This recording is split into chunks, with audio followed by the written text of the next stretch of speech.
उन्होंने पहले हमारा मुंह दबाया, फिर उन्होंने बोला जो है हम उन्होंने तो मार डालेंगे। जिन्होंने हाथ पैर मारे और मेरे को घसीट के उधर ले गए। नमस्कार, न्यूज वॉच इंडिया देख रहे हैं आप और मैं हूं आपके साथ श्रेया राज।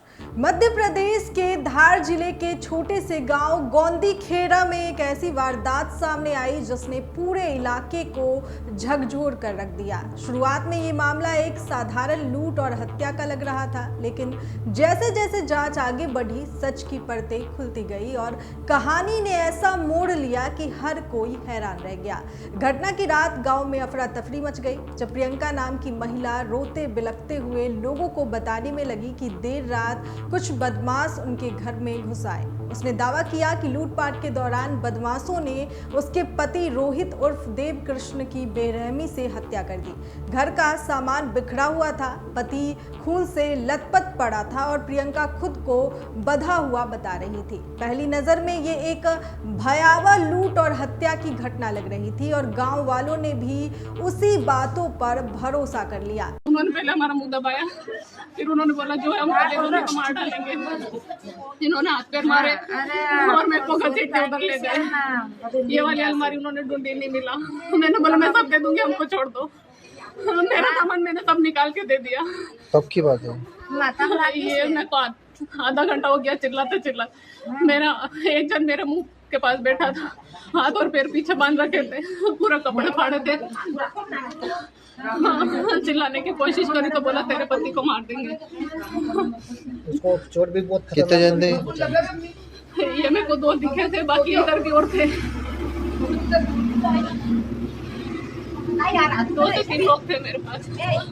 कैसे थे? कुछ था क्या? डंडा वंडा थे हथियार उनके पास। मारा कैसे?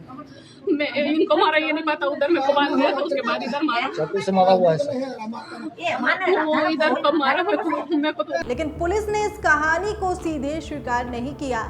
घटनास्थल पर पहुंचते ही जांच अधिकारियों को कई बातें खटकने लगी। सबसे पहला सवाल था घटना का समय और शोर मचाने के बीच का अंतर। अगर हमला अचानक हुआ था तो प्रियंका ने तुरंत मदद क्यों नहीं मांगी? इसके अलावा जिस तरीके से उसने खुद को बंधा हुआ बताया उसमें भी कई खामियां नजर आई। पुलिस ने घटनास्थल के हर छोटे बड़े सबूत को ध्यान से देखा। घर में सामान जरूर बिखरा हुआ था, लेकिन वो लूट का असली दृश्य नहीं लग रहा था। ऐसा प्रतीत हो रहा था जैसे किसी ने जानबूझकर सब कुछ फैलाया हो ताकि लूट का नाटक रचा जा सके। यहीं से पुलिस को शक हुआ कि मामला कुछ और ही है। जांच गहराई से आगे बढ़ी तो मृतक के परिवार के बयान सामने आए। रोहित की बहन ज्योति ने बताया कि प्रियंका का व्यवहार शुरू से ही सामान्य नहीं था। वो अक्सर चिड़चिड़ी रहती थी और परिवार के किसी भी सदस्य से घुलती मिलती नहीं थी।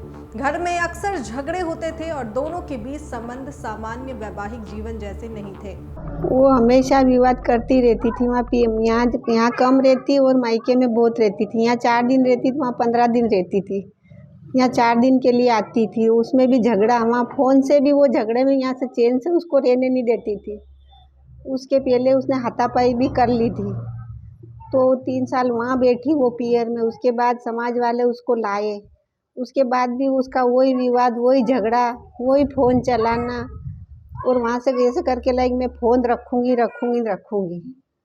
किसी से बात भी करते थे? आपसे भी विवाद करते थे? हाँ, हमसे भी करती थी। और ये गुड़िया का भी बहुत खार करती थी, क्योंकि ये पढ़ी लिखी, इसको सब चेट वेट मालूम पड़ती थी। तो बस ये इस पर ज़्यादा वो रखती दाव कि बोली ये तो मेरा मोबाइल देखती है। तो इसको भी उसने मारा था एक बार।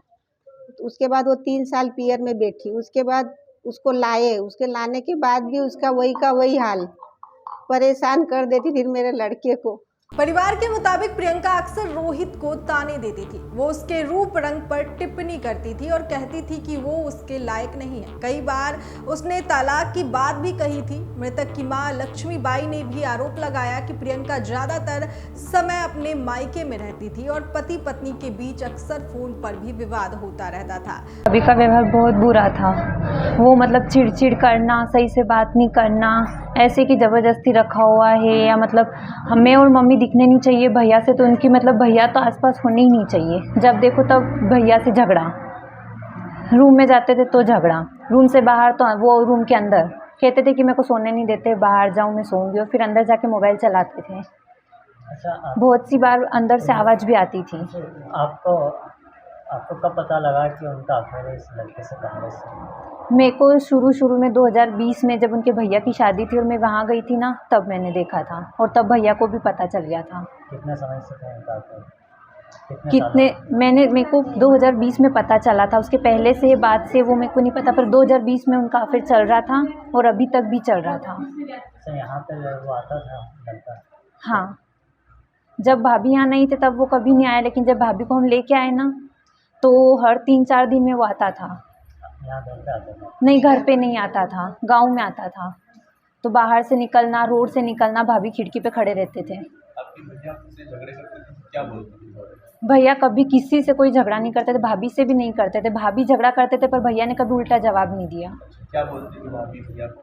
वो कहती थी कि तुम मेरे को डिज़र्व नहीं करते हो, तुम मेरे लायक नहीं हो, तुम काले हो, मेरे को कोई अच्छा सा लड़का डिज़र्व करता है, तुम भले मेरे को डिवोर्स दे दो, मैं तुम्हारे साथ खुश नहीं हूँ, तुम मेरे को खुश नहीं रख पा रहे हो, तुम मेरे को घुमाने नहीं ले जाते हो, तुमने मेरी कौन सी ख्वाहिश पूरी करी।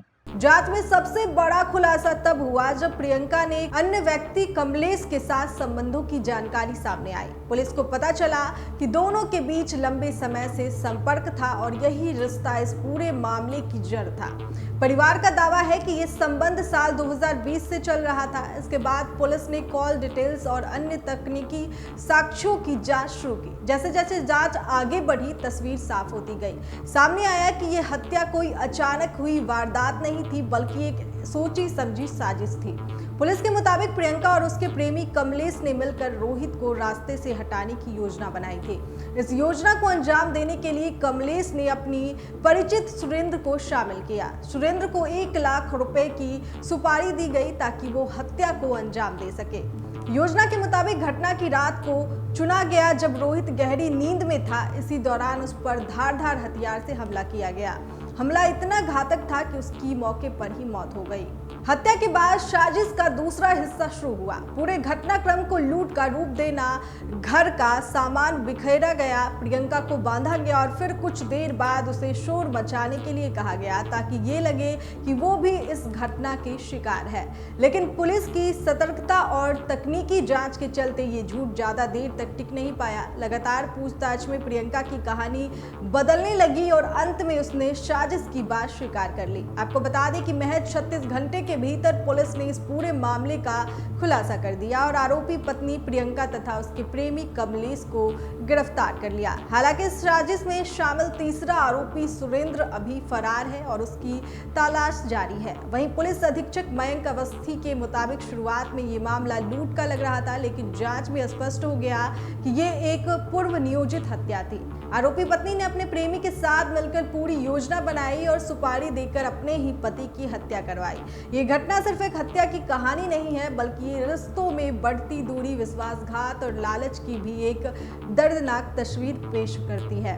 कम उम्र में हुई शादी, आपसी मतभेद और बाहरी संबंधों ने मिलकर एक ऐसा जाल बुना जिसने एक निर्दोष व्यक्ति की जान चली गई।